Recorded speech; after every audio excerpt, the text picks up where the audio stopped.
我国海军建设目前取得卓有成效的成就，网上以下饺子来形容我国造舰速度。而除了数量上的进步，我国在多种新型战舰的打造上也有相当的成绩，包括航母两栖攻击舰的建造。我国的航母与075型两栖攻击舰有可能将进行一场合练。据网上消息，近日有网友拍到我军大批军舰集结于三亚港口，包括了尚未服役，并且此前在南海进行海试的075首舰、055型驱逐舰3号舰。此外，还有一艘901型补给舰也抵达，似乎是有大事要发生。与此同时，青海港口也传来消息，在此部署的辽宁号航空母舰出港南下，并与一艘052D 以及2艘054A 护卫舰组成航母编队。此次辽宁舰编队出动，加上大批军舰集结三亚，二者之间是否有关联呢？广东海事局在11月16号发布了一则航行警告，表示从11月17号到11月30号，我国海军将在雷州半岛西部海域进行大规模军事演习。因此，三亚港口集结的大批军舰很有可能就是为陆续加入此次军演而准备的。此外，也有媒体表示，在075型两栖攻击舰完成海试后，并没有回到沪东港，而是在三亚军港停靠数日，可能也是为这次军演所准备的。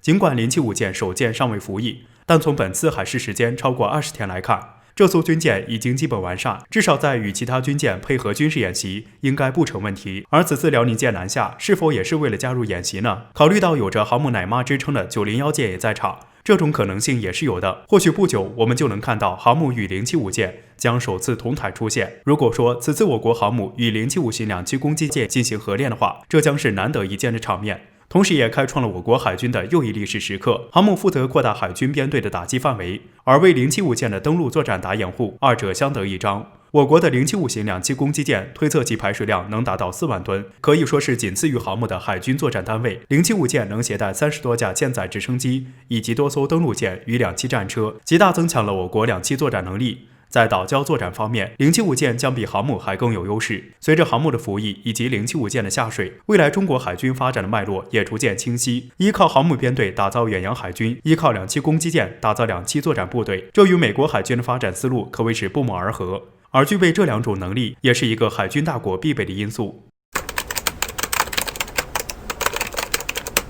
中国军队在东南海域军演之际，2架美军 B-1B 轰炸机抵近，释放了什么信号？为何美媒认为此举是在冒险？近年来，美军加快重返亚太的步伐，而随着今年美国国内出现一系列不稳定的因素，急于向外转移矛盾的美国也顾不上什么文明行为了，频繁利用其军事力量在中国周边搅局，导致近段时间中美在亚太地区的博弈日益加剧，甚至趁着解放军军演之际，美军直接派轰炸机闯入咱们的防空识别区。据美国军事观察网站报道，11月17号的时候，美国空军2架 B-1B 枪骑兵轰炸机闯入到中国的防空识别区，并在中国海岸附近巡飞。当天，解放军正在东南海域进行大规模军演，美军这样胆大妄为的举动，究竟是在释放什么样的信号？美媒表示，以往美军经常派侦察机或者是战斗机接近中国海岸，这次直接派出 B-1B 轰炸机，将会被认为是挑衅升级行为。而 B-1B 轰炸机被认为是西方国家中唯一能够进行超音速飞行的轰炸机，几个月前被正式部署在关岛地区。但是，美国媒体同样认为，美军派遣 B-1B 轰炸机其实是很冒险的行为。尽管 B-1B 拥有超音速加速能力，可以甩开大多数前来拦截的战斗机，但一旦解放军决定用导弹来攻击 B-1B， 接近中国海岸的 B-1B 轰炸机的生存率将会大大降低。由于 B-1B 轰炸机缺乏隐身能力，很容易就被导弹给瞄准。像中国从俄罗斯购买的 S-400 防空系统，或者中国自行研发的海红旗9舰载防空导弹，以及射程达到250公里的霹雳15远程空空导弹，都能将 B-1B 轰炸机给击落。不仅如此，中国防御力量已经可以对 B-1B 的机场进行打击。像有着关岛快递之称的东风26导弹，其射程达到4000公里，可以破坏美军在关岛的军事基地。可以说， B-1B 之所以能闯中国的防空识别区，取决的不是美军轰炸机的能力，而是解放军的克制。美国媒体也表示，要是中美之间真的有冲突，美军是不可能将 B-1B 轰炸机派到离中国海岸这么近的地方。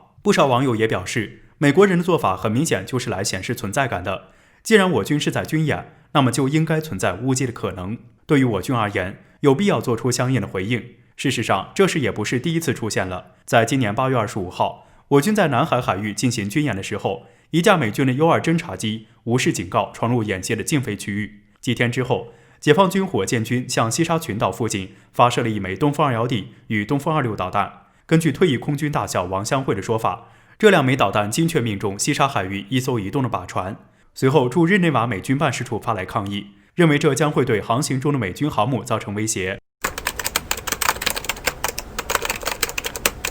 有网友拍到尚在服役期间的075型两栖攻击舰加入南海军演的阵营，这都还未服役，军舰为何这么急着上战场？根据广东海事局此前的消息，中国海军将在11月17号到11月30号在南海海域进行一场大规模海上军演。近日以来，也是有大批军舰聚集在三亚军港赶赴演习现场。还有网友拍到，连停靠在三亚港的075舰首艘也出动加入南海大演练。要说起来，这艘075型两栖攻击舰还在海试期间。10月22号，075舰首舰出沪东海试，并且首次越海峡抵南海海域，随后便停靠三亚港。075首舰一待就是1个月未归沪东，并且未入役就上战场参加军演。不说中国海军，这在世界海军历史上都是极为罕见的操作。联想到从去年到现在，已经曝光3艘075型两栖攻击舰，075型的每一步似乎都是加急状态，让人不禁想问，为什么这么急？要回答075舰为何还未入役就急着参加联合演习，其实也很简单，那就是我们现在是真的等不及了。早在2012年，也就是辽宁号航母正式服役的当年，中国海军突然开启疯狂下饺子模式。那个时候，我们明白，中国海军一跃起飞的最好时机到来。我们的海军需要在短时间内弥补过去长期存在的吨位不足恐惧症，时不我待。8年的时间，中国打造了一支强大的海军舰队，终于让我们的对手紧张起来。今年我们可以明显地感觉到周边环境的压力，美军的军机、军舰与航母开始频繁出入中国周边，而周边国家与地区选择与美军吭哧一气的不在少数。我们可以明显感受到，亚太地区的水域已经进入了一种高强度的区域对抗状态。我们的海军利用短短8年时间迅速成长，但是我们知道，现在还是不够的。不过，我们的对手还会再给我们8年的时间吗？美国智库的调查显示，79%的美国人认为，现在美军在西太对中国军事冲突能占上风，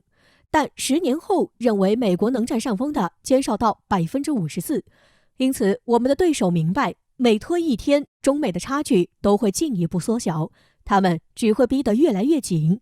而现在，每一天都需要我们去抓紧。再来说说075型两栖攻击舰，作为我国未来岛礁作战中的主力舰，075舰早早进行军事演练，同样体现了我国恶化的周边环境中，又以岛礁争端最为甚。075型两栖攻击舰作为填补我国在两栖攻击舰领域的空白，其诞生便具有针对性。因此，为何还没有服役就要拉上战场？就是因为我们需要它尽快形成战斗力。中国在短短数年将万吨军舰下饺子，在1年时间里让075舰从幕后走向台前，都客观反映了我国海军需要在极短时间里让自己变强的事实。当然，中国海军追求强大，并非是追求对抗，而恰恰追求的是和平安稳。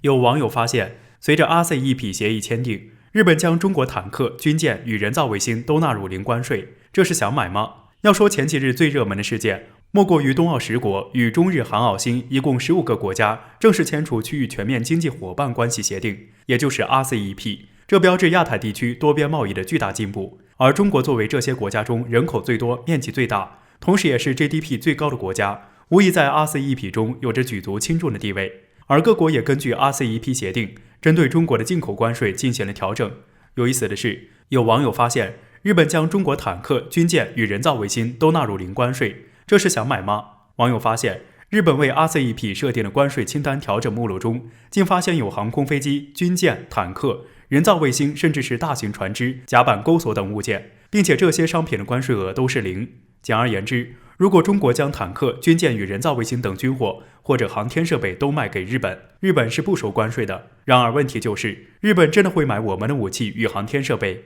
很明显，要中日之间进行军火以及航天贸易，可能性微乎其微。首先 ，RCEP 主要针对的是商业公司，而我国的军工业以及航天工业主要是国企管理，出口也基本上是由国家来进行操作。即使日本将这些物品放入 RCEP 关税协定中，也没有借鉴意义。此外，中国也没有将武器与航天卫星等卖给日本的传统，同时日本也基本上不会选择从中国买这些东西。两国在这方面的往来很少，毕竟日本的武器来源基本上是欧美，和中国处于不同的分支。更重要的是，即使中国愿意卖，日本也想买，恐怕也是很难的。日本的武器进口主要来源于美国，而且经常花大价钱购买美国的武器，有一种交保护费的性质。不久前，日本还想和英国人合作搞5代机，都被美国给出面搅黄了。毕竟日本在军事领域上基本上受到了美国的控制，美国人可不希望日本的军费流到其他国家。也正是因此，我们也不太可能将武器卖给日本。那么问题来了，既然日本基本上只会从美国购买武器装备以及航天设备，